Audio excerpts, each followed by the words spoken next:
When entering a new year, it's important for me to not just make it all about setting lofty resolutions. I also like to just be curious about what is and isn't working in my life and think about creative problem solving. Approaching challenges like they're a puzzle to solve often makes them less daunting and also gives me space to think outside the box. That curiosity is also why I'm so drawn to creative and fun problem-solving games like June's Journey. In June's Journey, you play as the elegant June Parker as she embarks on a quest to solve her sister's murder and uncover her family's many secrets. The game is set in the Roaring '20s, and you get to put your detective skills to the test as you go through chapters of hidden object scenes. The more objects you find, the more secrets you discover. June's Journey is definitely a game I feel actively involved in while I'm playing, and I just think it's so fun to move through the levels to solve this case and reveal secrets. Like I said, the new year is all about creative problem solving for me, plus I get a bit of my competitive energy out by racing against the clock, and the story of the game itself is so interesting. So can you crack the case? Download June's Journey for free today on iOS or Android, or play on PC through Facebook Games.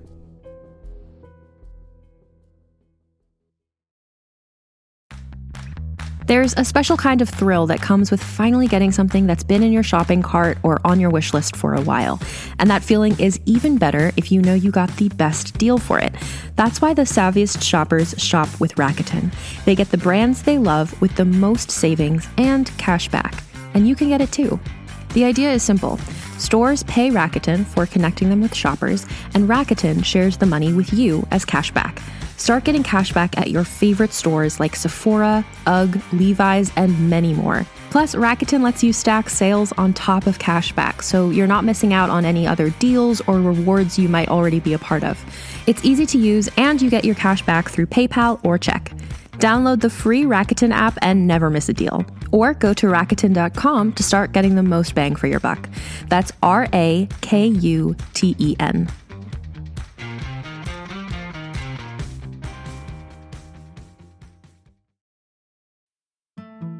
Hi, I'm Perry Carpenter, one of the hosts of the Digital Folklore podcast, and this is Digital Folklore Unplugged. Unplugged episodes are where we ditch all the fancy production and story elements to bring you the raw, or only slightly edited, interviews with our folklore experts. On today's episode, my co-host Mason and I got to speak with Dr. Ian Brodie. My name is Ian Brodie. My day job is I'm a professor of folklore at Cape Breton University, and I am actually currently the president of the International Society for Contemporary Legend Research, and weirdly, also of the Folklore Studies Association of Canada, Association Canadienne d'Ethnologie et de Folklore. In this interview, Ian guides us through the fascinating world of humor, absurdism, dad jokes, and much more. We touch on several aspects of how humor is used to deal with our current society, the political climate that we're in, the economic climate that we're in, world tensions, and so much more.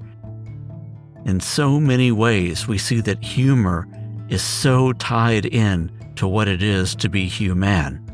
Oh, and we did get into a few spicy areas that we had to cut out of the episode to keep this family friendly. But if you want to hear those, head over to Patreon and you can find that there. Okay, let's get unplugged. So you recently came out with, it was recently, right, that you came out with The Vulgar Art, the book that you wrote? It's not as recent as my most recent book should be. It's been 2014 was when it was published. I need to write another book sometime soon. But that's sort of the thing I'm probably best known for is my stuff on stand-up. And Vulgar Art is the opening salvo for that. Just on the book side, though, are you in the middle of doing a case book for Iskler as well? Or myself and my colleague Alexandra Arkhipova are doing the case book on the relationship between legend and politics. I'm working also with Greg Kelly and Eric Eliason on a book on the relationship between legend and joke, because we've often talked about those as very overlapping genres, and I think it's sort of a conceit of folklore studies that they are, but no one has ever sort of taken that as the theme of a particular volume and as a sort of a thread of inquiry to untangle. And I'm also still trying to plug away on the book on the depiction of belief and the supernatural on children's television, aka the Scooby-Doo book, which Mark Norman and I might have some interesting exchanges on sometime in the future. I was can going to imagine. say. We need a cage match on Scooby-Doo. Yeah. I'll sound design it, and we'll just get you two in a room. So there's the common thread, obviously, of humor through some of this. Is humor something that you've focused on in studying folklore, or is that just a coincidence? It's not a coincidence per se, but oddly enough, I don't know if I necessarily call myself a humor scholar. Like, I'm not particularly immersed in the slightly arcane world of humor theory and joke theory and so on. I do like humor as a topic and in general, because of, because it's a natural avenue if you're going to be talking about stand-up comedy to be talking about it as a humorous form. And some of this work that I do locally as well is about the history of small market popular culture in Cape Breton, particularly humor. So basically the history of recorded humor in Cape Breton and how it relates to sort of local aesthetics and local senses of humor, but just on that slightly larger scale beyond face-to-face groups. So yeah, I mean, that is the natural thread. Every now and then I'm asked to talk about conspiracy theory. It's like, I can do that reasonably well, but it doesn't necessarily immediately coincide with humor stuff. Right on. Well, actually, then let's just dive in right from that point. What is the value? Like, what can we learn from studying humor? Like, what kind of insight can we get from the things we find funny? Or like you said, the local sensibilities of humor? Like, what sort of observations can we draw from studying that? Because humor is inherently a lighthearted thing, right? So to think of looking at it academically, it might be a bit funny to someone who's not in the folklore sphere.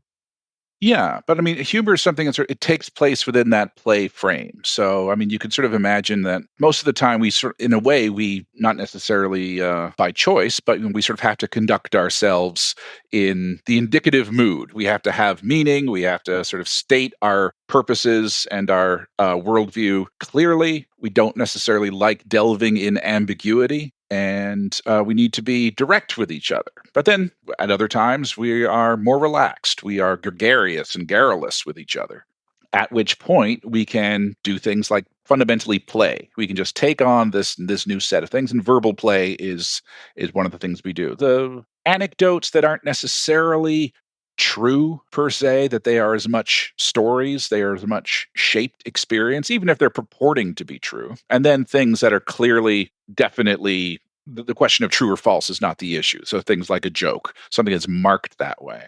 But I mean, one of the things we can think about is what we find funny are, well, first of all, that sort of pool of common references, the subject matter. Sometimes we find it funny, we like on the very small scale issue, we find it funny because we know that we have this opinion about this other group down the road. So whatever town you're in, the next town over are idiots, right? Or unclean, or promiscuous, or whatever. The worst drivers. The worst drivers in the world, or lazy, or dirty, or whatever. And so we can make jokes on that. And then the analyst can come by and say, okay, well, these are about some sort of attitudes that are in place. And again, the question is not necessarily that we truly believe that these people are lazy or the worst drivers or promiscuous or whatever, but the issue of laziness and promiscuity and dirt and the lack of thrift and all those sorts of things are certainly concerns that we might have generally. The content of the joke is now the people down the road. But now we can you can use it to analyze values. But one of the things that I cannot stress enough is that when we talk about why study humor, we are almost immediately impelled to give humor its most serious spin. That the study of humor, or even the function of humor to begin with, even before its study, is to sublimate tension, is a sort of stress release, a superiority theory, or so on. And we almost forget that humor is fun, that a joke is delightful and aesthetically pleasing. And so while I can still have that conversation about the importance of humor in terms of what it might mean, the very fact that if I tell a joke and you laugh, we are experiencing something that is first and foremost an aesthetic reaction to it, and that we are both delighting in it and we are exchanging that delight. And that is something that we should at least pause and think about and accept that is often what the folk themselves most appreciate about a joke, And often that's what the folk themselves will stop in terms of what they need in terms of justifying why a joke exists. It is funny, it's a good laugh, end of story. That's an area that I'm trying to sort of explore a little bit more in terms of folklore in general, and that we have this tendency of wishing to talk about deeper meaning, and it's critical and important that we do, but we should also pause and think about that these are affective, embodied, delightful, potentially joyous, and potentially traumatic as well, but moving things. That artistic communication in small groups talks about art, not incidentally, and we should momentarily, poco, sit there for a second and come up with a vocabulary that talks about these things better without having to justify them only on the levels of deeper profundity and deeper meaning. Because that's the bonding moment, right? That's the thing that draws you to connect with a person and bring them into your folk group, is that shared understanding, that laugh, that moment. Yeah, right? exactly. I mean, if the basic premise of folklore is that we exist in groups, but those groups are sort of brought together through its artistic performances, we need to take the idea that those artistic performances are found to be artistic seriously. Oh, yeah. That's a good way of phrasing that. I'm glad this is being recorded. Nice. Yeah, we'll give you the transcript. Put that really well. You kind of touched on it, but one of the questions I had prepared, and maybe we'll just go a little bit more on it, was like, what is the role of truth in humor in terms of like the things that we joke about? Because, often the subjects of our jokes, like you were saying before, are pointing towards real fears or anxieties or issues going on.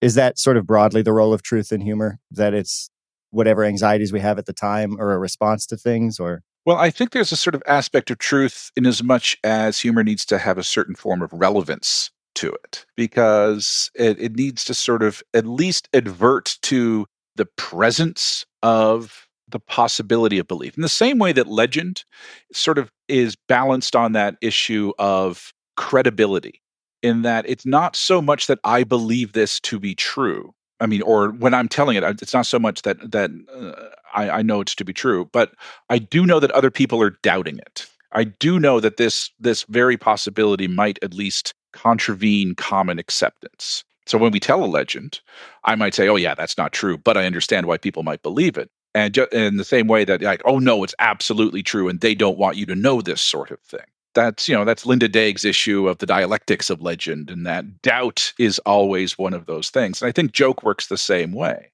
And if you think about jokes that are based on prejudice, whether racial or sexual or transphobic or whatever, I mean, one of the reasons that they quote unquote work is that we know racism and sexism and transphobic attitudes to be in place. Maybe we believe them to be true, but know that they are dangerous positions. And maybe we don't believe them, but know them to be dangerous positions. And then jokes just become this sort of entry point into discussing those as a potential theme. And is it perhaps chosen? I mean, I would say, is it perhaps, but I feel like perhaps it is chosen to distance the joke teller from potential repercussions of sharing those types of beliefs, specifically in terms of like dangerous or harmful jokes. Yeah. Because there's that internet maxim that I can't remember that had come up on the show before about Poe's Law. Yes. Okay, at the American Folklore Society meeting just a couple of weeks ago, I gave a paper on this because it's part of my contribution to this joke and legend volume, and it's about Poe's Law. And Poe's Law is the idea that there's no statement so outrageous that can't be made that if you don't indicate with an emoji, someone will take you seriously. And that started off on a board about creationists and creationism. But I'm doing some stuff recently on wrapping my head around this new TikTok thing about they call them dad joke competitions, but they're really not dad jokes. Where two people are sitting down and they're trying not to make the other person laugh, and they are horrendous jokes. I mean, there are all sorts of terrible stuff in it, but because they are so explicitly marked as joke, because they're so explicitly, I am doing this only for the purpose of sending you up, you can then say those outrageous things. I would gladly accept the idea that they do not hold this notion in their hearts. If that is the way that they choose to operate in the world and choose to present themselves, I'm willing to entertain that. But it's still, there's an argument that it's nevertheless perpetuating that, because once the words escape, they're no longer entirely under your own control. So it's a gray area. Well, you see a version of that, maybe a more lighthearted well-intentioned version of that on Saturday Night Live right now in the Weekend Update, where you have Colin Jost and Yeah, the switching.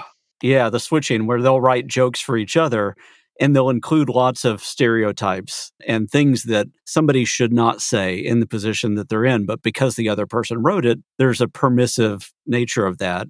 And the audience lets them get away with it because they are uncomfortable saying it at the same time. Exactly. And then the other one would be that feature on Seth Meyers where they have the jokes that Seth can't tell. And so he gives the setup, but then either the woman of color or the lesbian is able to give that the punchline, but he isn't. And again, that's sort of because who owns the right to speak is one of those things that's present in all evaluations of all speech acts, but is ever so more when you're talking about popular culture, and ever so more when you're talking about certainly on these sort of dangerous topics or dangerous areas, I should say. Does that get to some of the absurdist nature, though? Because you're giving somebody the permission to say it out loud, but you're also not necessarily condoning it. You're kind of saying that because you're saying it out loud right now, you're uttering something that people may commonly believe, but is not necessarily true. And we're going to expose the absurdity of that by putting you in this situation. Is that part of it or not?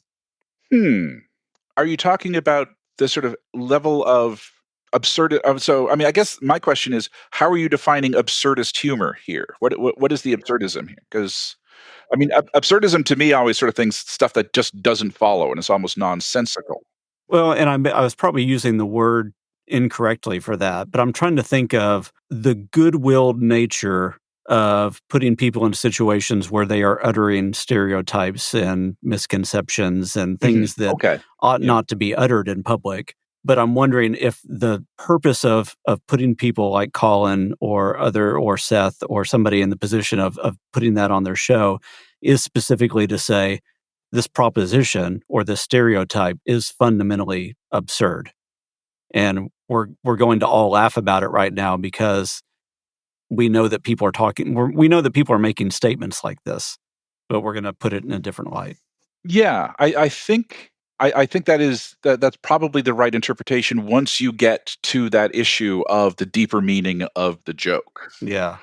But then there's the immediate context of the joke is deliberately, and that joke switching is, I think, deliberately the amusement of discombobulating the performer. You're basically in this issue of I mean, fundamentally, it's a practical joke. If we want to use like Moira Marsh's definition of the practical joke, people are involved or two teams are involved in a play frame. Only one of them doesn't realize that they are in a play frame. And so this situation is, I mean, most joke tellers know where the joke is going, and that is the nature of it.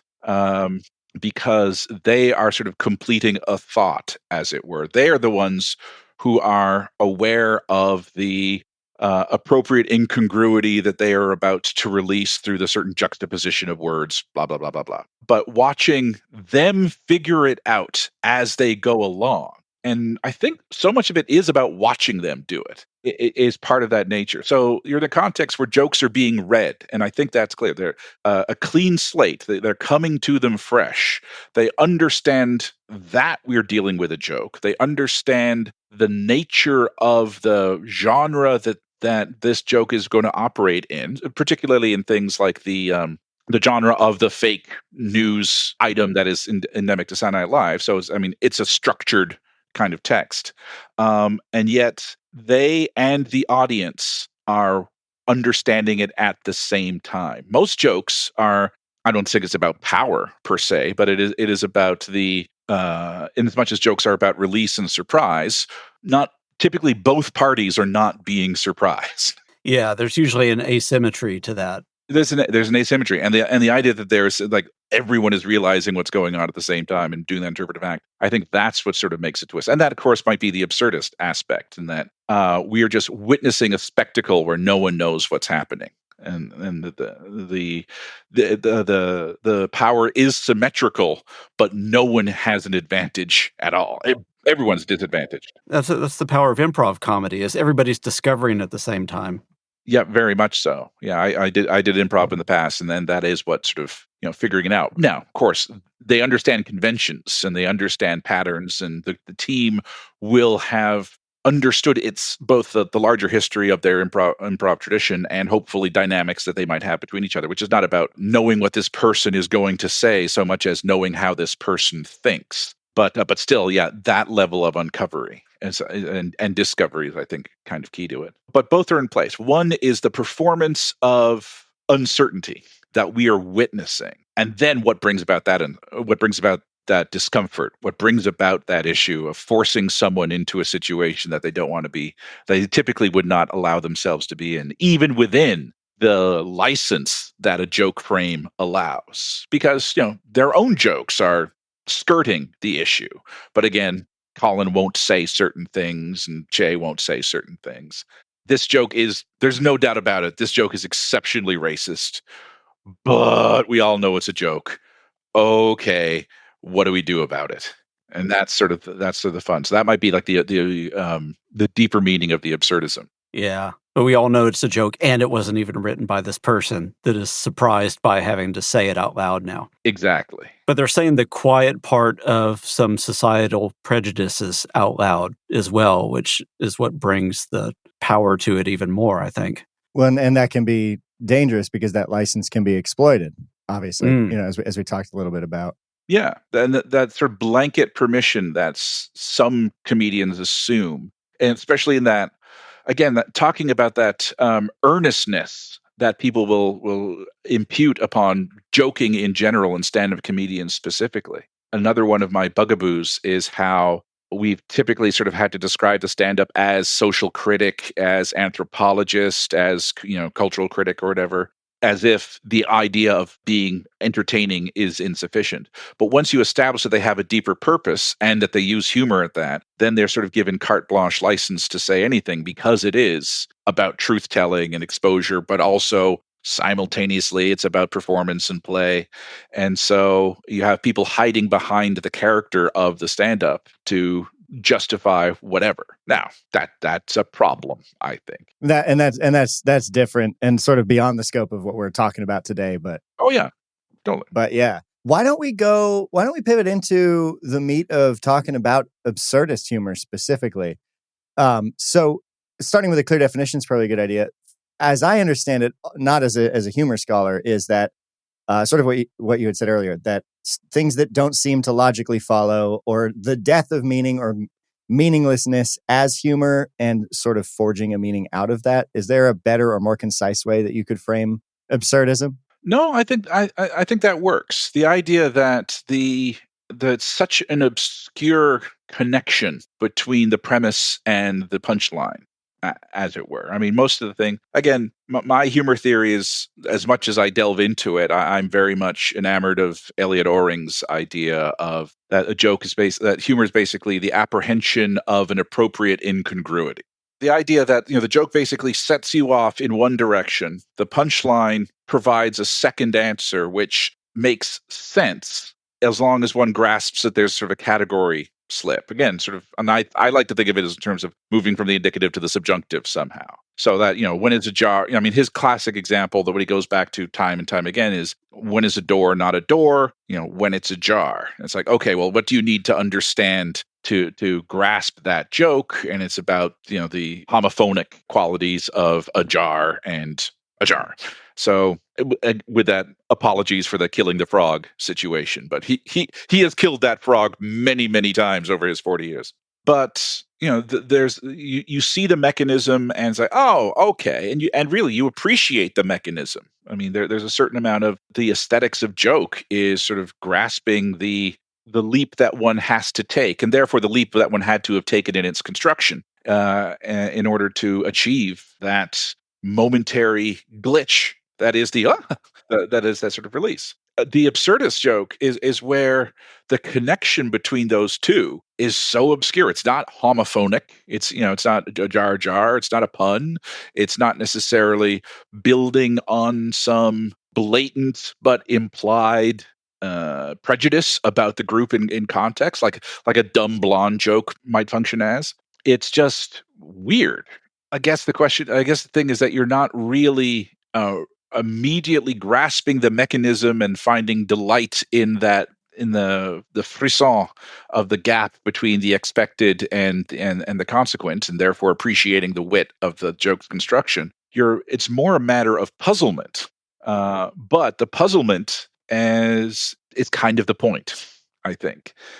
And that's where you get that absurdism, the notion that the joke does not unfold in any way that you are necessarily expecting it to unfold, which really becomes a kind of meta commentary on the nature of jokes themselves. Yeah, that's what I was going to ask, because if you obfuscate both the subject and the mechanism of the joke as the point of that style of humor, what is it joking about? What does it point to? Because like Dadaism was a response to World War I, right?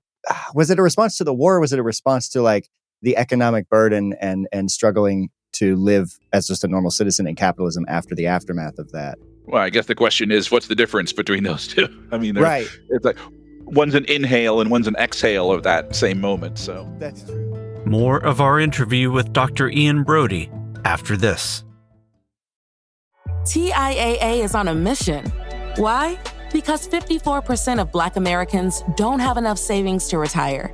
So in collaboration with big-name artists like Wyclef Jean, TIAA released Paper Right, new music inspiring a new financial future. With 100% of streaming sales going to a nonprofit that teaches students how to invest. Stream Paper Right now and help close the gap. Edgar said to the interviewer he was convinced that the thing out there wasn't a vault at all. I know what he thought. Dr. Edgars didn't think it was designed to keep things out. I know what he thought. It was designed to keep something in. Do you even understand the difficulty trying to keep a base like Fathom at the bottom of the ocean from killing everyone in it on a daily basis? Oh my God. Everyone hold on to something. I think whatever is on the other side of that door out there, it's not friendly. I think it's trying to get out. That, my friend, is a dire combination. That's a bad sign. Get under the door! It's spreading like some kind of technological contagion. We can either stop it here or watch the world burn. Fathom, the first season of Derelict. Listen wherever you get your podcasts, or learn more at derelictpodcast.com. Welcome back.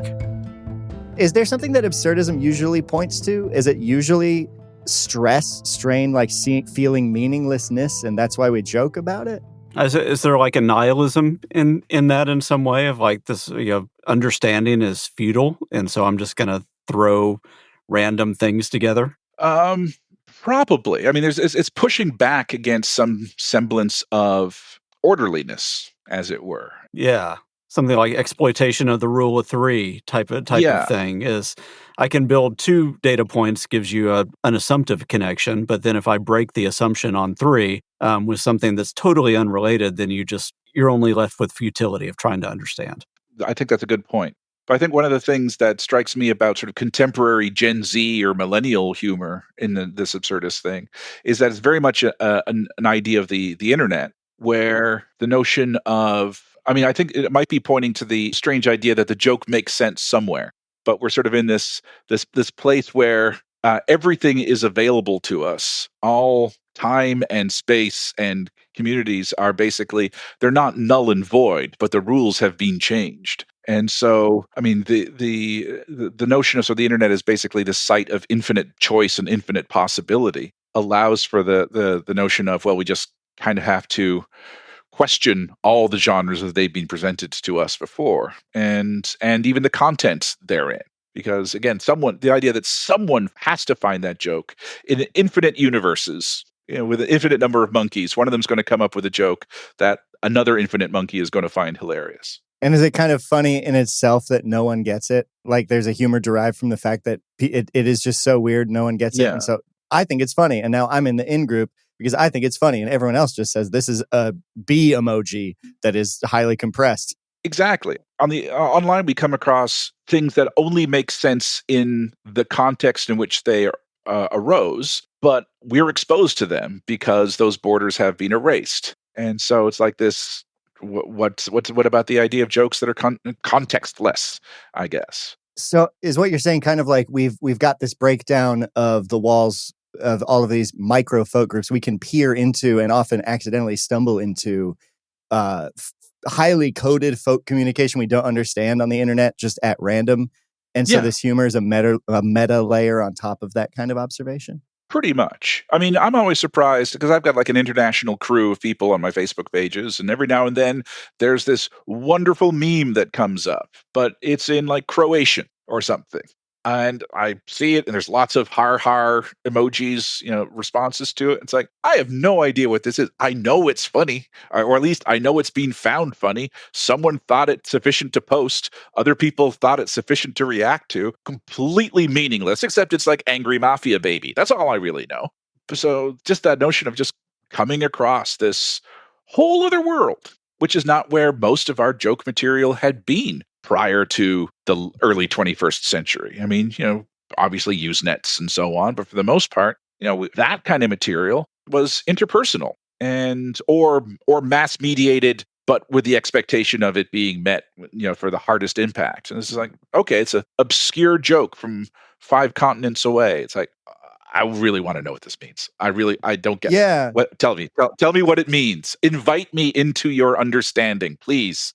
But that makes me really curious about humor that is not designed to be understood, like the truly absurdist humor that is designed to just be weird and random and nonsensical that people find funny. Why would we delight in not understanding something?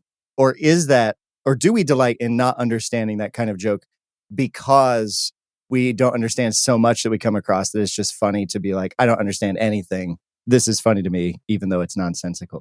Do we delight in the shared confusion? Because I see a lot of things on Facebook where people will post things that have no resolution and then just try to send people off, like spinning their wheels trying to figure out what it means. And so you see the comment section explode.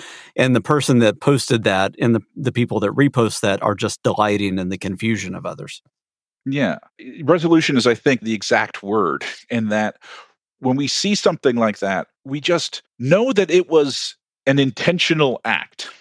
That's all we know. Because we don't necessarily, we might delight in a panda sneezing, or we might delight in sort of a strange juxtaposition of animals that look like they're talking. But for the most part, we're talking about human activity, human intentional performances. And it's like, I am also a human. I should be able to know what's going on. What is the missing thing? And when no one gets it, and it's just like, it is a nonsensical act, it's just intriguing. It can be infuriating as well. You have to be comfortable in your own unknowingness to really delight in it. It's like, oh, the world is full of mystery, whether on a sort of a metaphorical level or a cynical level. It's just like, like a deeply profound, mystical, mysterious level, or a absurdist, cynical, nihilist level. It's like, nothing makes sense. But for those who demand answers, those are the ones who are frustrated. And then you know that there are people out there who demand answers who are being frustrated by it. And again, that's kind of the delight. And that's now sort of this dialectic of it. It's like, I know that I don't get this, but I'm okay with it. Other people, let me watch them. In the same way that I was watching Colin Jost squirm, let me watch them just scratching their heads and trying to figure out what's going on. That makes sense, because I was wondering what that point of unifying joy is, because that's the thing about humor, right? Like you said, that human moment of just joy and enjoying the thing. Yeah. That makes sense. And what's more is that I don't need to necessarily understand something to find delight in it. That sort of absurdist thing, just like, because I don't have to get it. Or at the very least, I don't necessarily need to intuit it. It's similar to like food, in that I'm going to be experiencing something, especially if we're talking like a visual gag, but I'm going to be experiencing something through my senses that I'm overwhelmed with experience. I might not know what's going on. Someone could explain the dish and its ingredients. They can give me a science of taste. They can give me a history of the symbolic meaning, all sorts of things after the fact. But I can still just like momentarily sit there with the food in my mouth and the texture of it against the inside of my cheek and just delight momentarily. So I think if I see like the absurdism of, let's just say like a Pink Floyd album cover or something, it's just like, I don't know what this is meant to be, but isn't it just like cool at the same time? I don't need an answer to it. Something being cool, something being fun. That goes back to that issue of just like sitting in it for a second. Yeah. All right, I'm getting off my high horse now. Oh, No, that was all really good and really insightful. I try. I'm curious to dig more into the why we might see more of that now, because you mentioned that it might just be a response to the internet and the breaking down of all of these walls.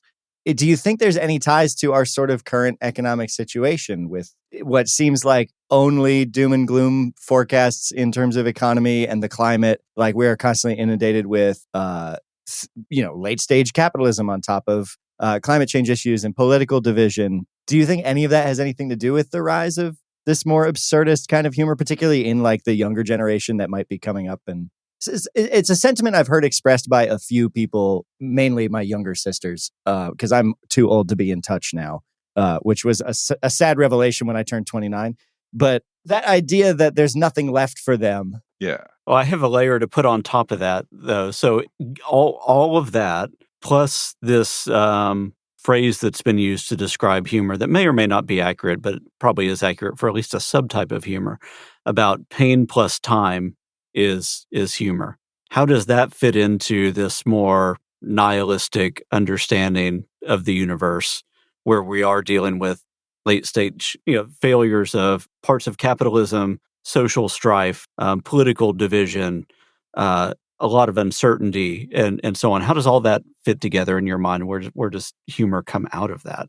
I think one of the things to consider when we talk about these periods of uncertainty, and that there's a population that then more or less inhabits that sense of uncertainty, and whether you want to call them nihilists or just sort of depressives is sort of up to you in many ways. But the notion that these myths, these narratives, these traditional understandings of how of the things that were promised to us are not actually functioning, that is a time for absurdism. So I think you might be right that late stage capitalism. You're also right, like the 1920s, and actually you could sort of, one of the hallmarks of the folk revival and the history of interest in folklore in general is how it often coincides with these moments of political upheaval and sort of grand existential moments. So, I mean, like the first wave happening at the end of the Industrial Revolution and the beginnings of sort of the movements of Europe and the dissolution of the nation states, or the smaller principates in the beginning of nation state, and romanticism as one aspect. You have it at in the 1920s after World War I, obviously. You have it in China after the failure of the Paris peace talks and the May 4th movement. You have it in the 1950s after Hiroshima and the Holocaust, and so on. You have all these instances that happen. At the same time, and I'm going to get to the question in a second, but at the same time, as much as you have these sort of groups that are about the are uncertain, you then also have a similar movement towards rigid orthodox certainty. So that's where you get your I think the intense levels of almost sort of tribal partisanship now, and the rise of populism of the past 5 years. So you have these two groups. They're both sort of reactions. There's one, the stories we were told were false, and then the stories we were told were absolutely fundamentally true, and people have just lost the faith. And I think that's it. I sort of put it into a context of whenever there's like an economic upheaval, you've got two kinds of dancing that emerges. You've got like line dancing and you've got slam dancing. So in the late 1970s, you had disco and you had punk at the exact same time.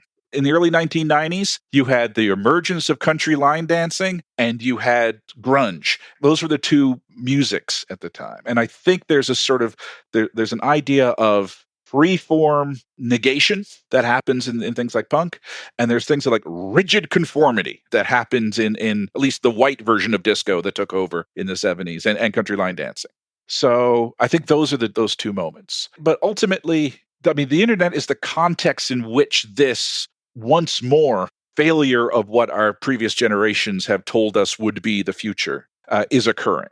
Just in the same way that the emergence of big band and records occasioned what happened in the 1920s, and then subsequently the 1950s, and radio and television were dominant. Internet is what's happening in 2000, when our future is uncertain, or at the very least, we have seen too much to take those narratives at superficial face value. And so that might be the context of certain forms of absurdism. Because we also have the flip side of that, which is sort of fairly tame stuff. And I think we do have the rise of the dad joke. We're also seeing the rise of sort of earnestness that we haven't seen in a while. And there's a lot of earnest stuff on the internet. And someone was reminding me, there's a whole TikTok thread called like Black Men Cavorting. And it's just middle-aged, dad bod African-American gentlemen just frolicking, just like they're happy. It's not funny, but it's a delight that can actually inspire laughter. It's just like, look at that guy. Isn't that great? So I think we're seeing a lot of that. We're seeing a lot of sincerity online. As much as we're seeing absurdity, we're seeing a lot more people tell them that they tell each other that they love themselves. That they're, I love you guys. And it's like, yeah, that's happening at the same time as this sort of nihilism in humor. So we don't want to focus on the one without at least seeing in some aspects the flip side of it in the individual, not to mention on the larger cultural scale of camps, as it were. After the break, the conclusion of our interview with Dr. Ian Brodie.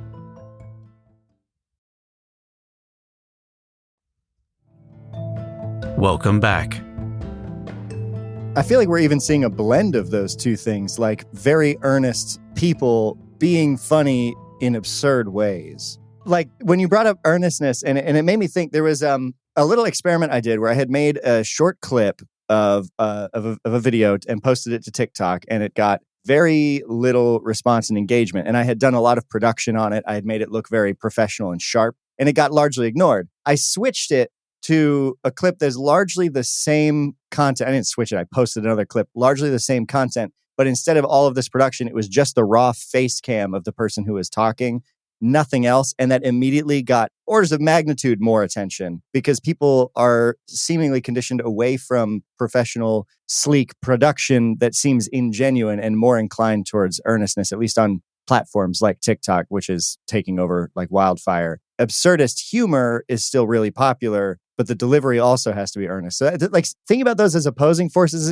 is interesting also to see how they converge in terms of what we're engaging with. Yeah, I don't think they're necessarily in opposition to each other. I think they can be sort of, sometimes there's a dialectic to them, but sometimes they're just sort of complementary to each other. I mean, they're both often present, sometimes not necessarily always in the same act. Sometimes someone is being incredibly nihilistic, and another time they're being incredibly earnest. Those impulses might be existing within the same people, as it were. And yeah, certain points where they converge. I think the other thing is that, there is a sort of pushback against certain pushback against artifice now that we are all so very good at, and the technologies at our fingers for all of us to engage in incredibly slick productions. I'm sure you're better trained than I am, but But we all can. The accessibility for tools to do things we could never dream of is higher than ever. Exactly. And so now we don't want it. I mean, with that though, I'm thinking back to Lamore Schiffman's book on internet memes, which is pretty old at this point. Yeah. But talks about one of the things that brings virality is immediate replicability. And a head in a white room with no slick production or background is one of those things that people immediately can resonate with and say, if I wanted to do this, I could do this easily, rather than slick production and studios and perfectly framed cameras and somebody reading off a teleprompter. But I mean, basically, you're almost describing the Dylan Goes Electric issue, in that there's the aesthetics now are asking, at least at this particular moment that you're talking about, the aesthetics value the stripped down, earnest simplicity. I mean, it's still an aesthetic choice.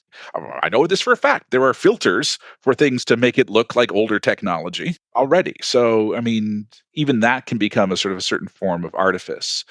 Yeah, what constitutes an authentic performance, or you being authentic online, and the less and less stripped the video is, the more you're participating in that. Now, it's not that we can't appreciate style and we can't appreciate technology and so on, but not every message benefits from that. Yeah, high production in itself seems to create a sense of distance between the person that's watching and the person that's presenting. There's more of an asymmetry there, I think. Whereas you get to low production, you get to more relatability, seemingly some authenticity associated with that. But I think what we have to realize is that people architect for that these days, right? They understand that psychological difference and will play to that. And that'll shift too, right, as time goes on. Especially because the technology is so democratized at this point where you can make anything look slick. It's really interesting you say that, Perry, because it just made me think, it made me make a connection I hadn't made in my brain. I don't know what observation to draw from it, but a lot of deep fried memes or sort of absurdist content largely features quality degradation, like a lot of those highly compressed JPEGs. And we're also seeing a call for earnestness in this like low tech, I'd say low tech, our smartphones are ridiculous, but you know what I mean? Right. Like low production content on top of this rise of purposely bad stuff. You see that with memes. You also see it with intentional disinformation of, let me put something from the CDC, purportedly, quote unquote, from the CDC on a printed out piece of paper and take a picture of that with my phone. And all of a sudden somebody sees that online and it looks more legit in their mind versus if they put out a slick, produced version of that same thing. So I think disinformation agents fundamentally understand that we process those things differently. That's really interesting. In our last few minutes, unless you have any add-on questions, Perry, I would just ask you, Ian, like, what are you excited about lately? Like, what gets your brain turning these days? Like, what are you thinking about? Well, after my talk in AFS, I gave two, and one was about one was actually about this notion of needing to, as a discipline, pause for a moment at the moment of that instance of performance and sort of think about joy as a fundamental capacity and the rationale that many of the people that we study, that's why they do it, and it isn't for deeper meaning. But we just have a terrible vocabulary for discussing joy, and it makes us sound weird, so we don't talk about it. And it's like, that's not an actual solution. So is that. And then I was giving that talk about Poe's law, and that prompted me to start thinking about the dad joke. Again, not the dad joke competitions, although that's going to be part of it as well, but sort of its emergence in the past 10 years as, at the very least, as a name for a thing. And, what are the appeals of these jokes, and how are we defining dadness? What does the adjectival form dad mean? So like the other day I'm Googling dad bod, and so like, oh great, my algorithm is screwed from this point on. But all right, you already just got one of the follow-up questions I was going to ask. But okay. Ian, if you can academically describe the characteristics of dadness, that you will answer a question of a generation, because I think so. It's a Nobel Prize in that. Yeah.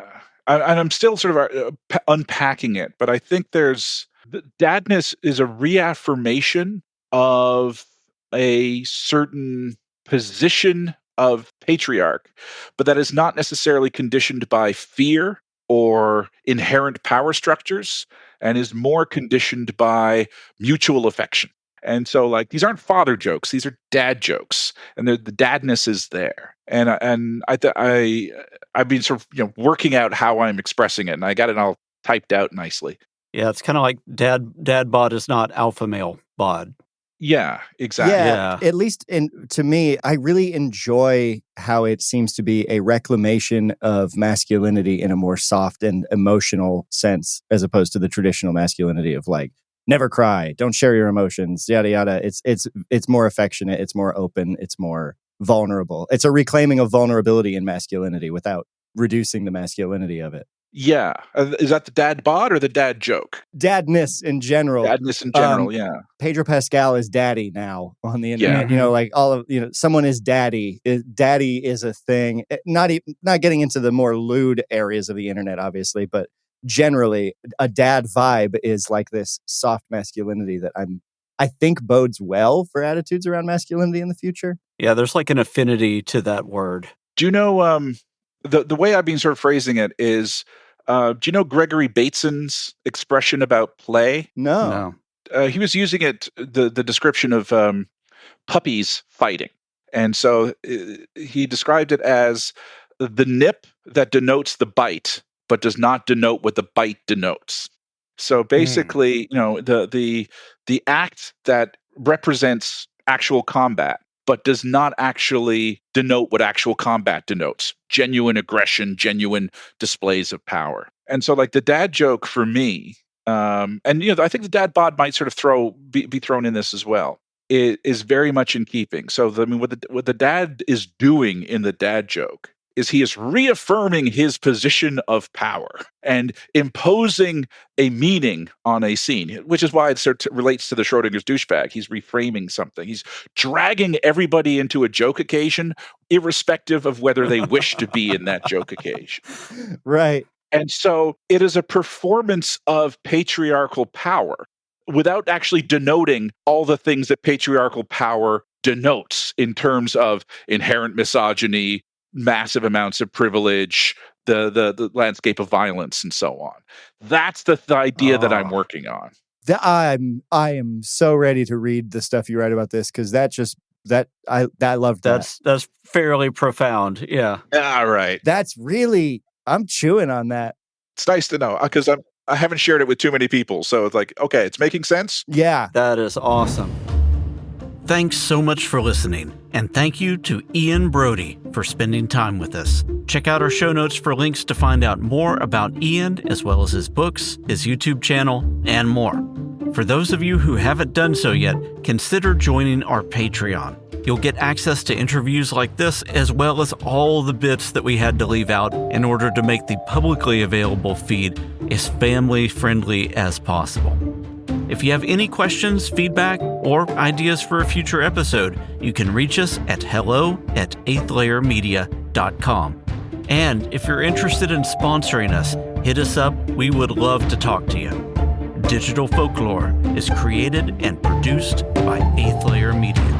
That's all for now. Thanks for listening. Al Capone, Bugsy Siegel, Maya Lansky, Lucky Luciano, Pretty Boy Floyd. What do these guys all have in common? That's right, they're all gangsters. Whether it's running hooch, drugs, or girls, they all had a piece of every business on every corner of every city. Well, every business except one. And that's where I come in.